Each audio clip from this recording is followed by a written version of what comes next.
என்னோட Instagram ID முடக்கப்பட்டது அப்படின்னு நிறைய வதந்திகள் பரப்பிக்கிட்டு இருக்காங்க. என்னோட ஐடி வந்து பாத்தீங்கன்னா நான் என்ன பண்ணிட்டேன் அப்படின்னா, என்னை பத்தி நிறைய நியூஸ் சேனல்ஸ்ல எல்லாம் பெருமையா பேசுறாங்க இல்லையா, குண்டா மவனே அறிவு இருக்கா, சோ அதெல்லாம் எடுத்து என்னோட இன்ஸ்டாகிராம் ஐடியில நான் அப்லோட் பண்ணிட்டேன். இது ஏன் மேல உள்ள தவறு. தவறுதலா பொய்யா பரப்புறவங்களுக்கு என்ன பதிலடி கொடுக்கணும் அப்படின்றது எனக்கு தெரியும். கூலி படம் வந்திருக்கு. கூலி படத்தை விட்டுவிட்டு எல்லாம் உன்னை பத்தி தான் பேசிட்டு இருக்காங்க. அதாவது நின்னா நடந்தா உட்காந்தா எல்லாமே ஒரு நியூஸ் ஆகுது, சம்பவம் ஆகுது. சூப்பர் ஸ்டார் ரஜினிகாந்த் சாரை பேசுற மாதிரி என்ன பத்தி நிறைய பேர் பேசிட்டு இருக்காங்க.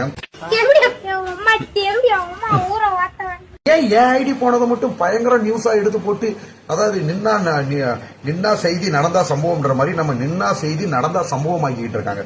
சோ இதுவும் ஒரு வளர்ச்சியோட உச்சகட்டம் தான். அவனை சொல்லி நிறுத்துங்களா. மதுரை மீனாட்சி தாயி, அந்த கலை தாயி கடின உழைப்பாளர், ரத்த சிந்தி கஷ்டப்பட்டு ஆர்கானிக்கா வந்த ஃபாலோவர்ஸ். ஓகேங்களா, கண்டிப்பா இறைவன் வந்து அதை எந்த விதத்திலையும் முடக்க மாட்டாங்க. ஊம்புடா ஊம்புடா மூச்சு முட்டை ஊம்புடா ஊம்பே ஊம்பே ஊம்பே.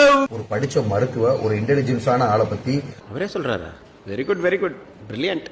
நிறைய குழந்தைகள்ல இருந்து பெரியவங்க முடிய எதிர்பார்த்துட்டு இருக்காங்க. என்னடா ஒரு ஐடியா காணாம, இவர் எப்ப வருவாரு, எப்ப கம்பேக் கொடுப்பாரு.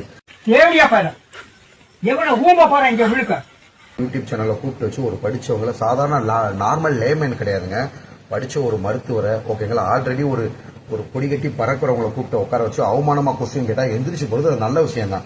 எப்ப சாச்சி உள்ள இருக்குது தவக்கல நான் கால உடம் போது. இவன் வந்து ஒரு படிச்ச நபர் அப்படின்றனால எல்லாத்தையும் தைரியமா தட்டி கேட்கறான். இவனோட கெத்தை விட்டு கொடுக்க மாட்டேங்கிறான். நம்மளுக்குலாம் அந்த தன்மை இல்லையன்ட்டு நிறைய பேர் புறாமப்பட்டு நம்ம மேல நிறைய பழிகள் சொல்லிட்டு இருக்காங்க. அவனை கூப்பிட்டு செருப்பால் அடியும். செருப்பு நல்ல செருப்பு இருந்தா வாழ்க்கையில ஹீரோவா இருந்தாலும் சரிங்க, புது வாழ்க்கையில ஹீரோவா இருந்தாலும் சரிங்க, தடங்கல்கள் வரத்தான் செய்யும், சோதனைகள் வரத்தான் செய்யும். இதை கடந்து செல்வதுதான் தான் கதாநாயகன். கண்டிப்பா வாட்டர் மனசுல மக்கள் மனசுல கதாநாயகனா இடம் பெற்றுட்டேன்.